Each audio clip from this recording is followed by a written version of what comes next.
Échange du ministre des Transports Amadou Koné avec les chefs de canton, chefs de tribu et chefs de village, issus des 4 départements de la région de Gbeke. La paix, la cohésion sociale, le vivre ensemble et la préservation des us et coutumes étaient au centre de cette rencontre à Bouaké.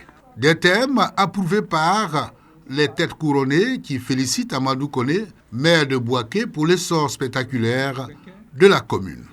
Au nom de Nana Ngoulan Kofi, je voudrais vous dire merci. Face aux garants de la tradition, le ministre Amadou Koné a revisité les avancées majeures de 2024 dans toute la région, jetant les bases de 2025. Une année qui, selon lui, doit être marquée par la contribution des chefs traditionnels et leur engagement aligné sur la vision du président de la République Alassane Ouattara, celle de bâtir une Côte d'Ivoire unie, prospère et résolument tournée vers l'avenir. Je voudrais, en votre nom à tous, que nous remercions donc le président Alassane Ouattara pour tout ce qu'il fait pour notre région. Le taux d'électrification global de l'ensemble de Gbeke est passé de 32% à plus de 90%. Ce sont des investissements importants qui vont continuer encore cette année. À travers cette rencontre avec les chefs traditionnels, le ministre Amadou Koné lance une invite à l'ensemble des populations de la région de Gbeke à faire bloc autour des idéaux de développement du président Alassane Ouattara. C'est le terrain du lycée moderne de Bonirédougou qui sert de cadre au tournoi du Maracana doté du trophée de la fraternité et de la cohésion. Cette compétition sportive, initiée par la jeunesse communale, vise à renforcer la cohésion, le vivre ensemble et la paix entre les jeunes de cette localité de la région du Hombol. Nous vivons avec nos confrères qui viennent d'ailleurs. Pourquoi ne pas créer un tournoi comme ça, de rapprochement pour mieux se connaître? Cette première édition du tournoi de la fraternité et de la cohésion a réuni 8 équipes composées de fonctionnaires, commerçants, opérateurs économiques de la commune. Le tournoi a été aussi un prétexte pour le parrain, Koulibaly Souleymane, et du maire d'exhorter les jeunes à œuvrer pour une élection présidentielle apaisée. Ne pas écouter les chants de sirènes. Il faut qu'ils soient sereins, il faut qu'ils accompagnent ces élections pour que nous puissions faire des élections apaisées. Et quel que soit le camp qu'ils auront choisi, il faut que les élections soient apaisées. Et donc, c'est ce message-là que je suis venu leur donner. L'opération de l'enrôlement, certes, est terminée, mais c'est un enjeu. Les jeunes doivent avoir leur place dans le choix de nos futurs élus. Les jeunes s'engagent à être des vecteurs de paix et de cohésion. La finale a opposé le Maracana Club de Boniré en blanc à l'équipe du groupe Rendez-vous en rouge. Après une rencontre âprement disputée, ce sont les Blancs qui s'imposent à la suite d'une longue série de tirs au but. Les équipes participantes sont réparties avec des trophées, des médailles, des jeux de maillot et du numéraire.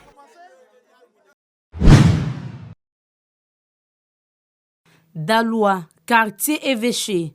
Sur cette place, 300 kits scolaires composés principalement de livres ont été distribués aux élèves de différents établissements de la cité des Antilopes. Ce don de Hortense Babo Daré, épouse du ministre-gouverneur du district autonome du Sassandra Maraoué, Mathieu Babo Daré, vise à promouvoir la lecture et permettre l'élaboration d'une bonne rédaction chez ces apprenants du primaire et du secondaire. Quand ils te font une dictée, il y a plein de fautes. Ils ne savent pas lire. Donc, au lieu de donner des poupées, des voitures, moi, je me suis focalisée sur la lecture. Parce que les enfants, c'est l'avenir. Un geste apprécié par les élèves et le personnel enseignant et d'encadrement. Que les choses reprennent comme nous l'avons fait aujourd'hui, l'année prochaine, sous la protection du Seigneur. On vous remercie. Danse et moments de convivialité ont ponctué cette cérémonie de remise de kits scolaires.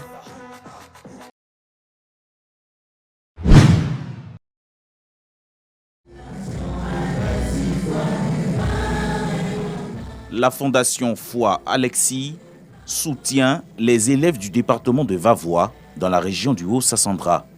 Un geste salué à sa juste valeur par les bénéficiaires. Nous sommes très heureux de la part de M. Alexis Foi qui nous a donné aujourd'hui des prises en charge pour financer encore notre étude. Nous nous disons merci pour tout ce qu'il a fait pour nous. Et que Dieu le bénisse abondamment pour qu'il puisse continuer. Oui, j'ai eu la grande joie, le grand plaisir de dire merci au fondateur, Alexis Foua, qui a eu le grand plaisir de venir en aide aux enfants, des hérités on peut dire. Et nous prions Dieu que cette ONG qu'il a créée puisse prospérer et que les enfants qui en ont bénéficié soient les premiers ambassadeurs de cette ONG, de cette association auprès des autres, surtout auprès des autres parents, auprès des autres élèves. Cet élan de solidarité va s'étendre sur toute l'étendue du territoire national. Cette fondation a été créée pour apporter une lueur, de l'espoir chez ceux, les enfants notamment, qui pensent que tout est terminé pour eux, que l'espoir est perdu. Et donc la fondation Foua Alexis vient pour leur apporter non seulement ce soutien pour leur permettre d'aller à l'école et d'avoir, de saisir cette dernière chance-là qui leur est donnée à travers cette émission. La Fondation Foua Alexis œuvre en faveur de l'éducation et de la santé de l'enfance. L'avènement des nouvelles technologies de l'information et de la communication, NTIC, avec la naissance de la presse numérique et des journaux télévisés en ligne, permet aujourd'hui à plusieurs jeunes amoureux du métier de journaliste de l'exercer sans qualification. Pour donner une base et permettre à certains acteurs des médias membres de l'UJB de se familiariser avec l'écriture journalistique, les responsables de la structure viennent d'initier une formation en écriture des journalistes télé. Il y a certains de nos jeunes qui sont venus à ces métiers par amour et n'ont pas la formation en tant que telle. Donc c'est pour nous l'occasion de renforcer les capacités. Nous avons cette commune passion pour le métier et cette commune passion nous guide à nous former, nous guide à revisiter donc, les techniques rédactionnelles. Les participants se réjouissent de cette formation. Je compte vraiment mettre en exergue tout ce qu'on a appris parce qu'il faut dire qu'en journalisme, on ne finit jamais d'apprendre. Le parrain de cette activité, Koné Guibé-Sungui, vice-président du district autonome de la vallée du Bandama, salue l'initiative de l'UJB. La presse est un pouvoir et ce pouvoir, il faut bien entendu l'utiliser à bon escient, avec délicatesse, mais surtout faire en sorte que le fait étant sacré, les journalistes puissent contribuer à l'harmonie sociale. Les 3 ateliers de formation organisés, à savoir la presse écrite, la radio et la télévision, se sont achevés par la remise de parchemins aux participants qui marquent une étape importante dans leur séance de perfectionnement en journaliste.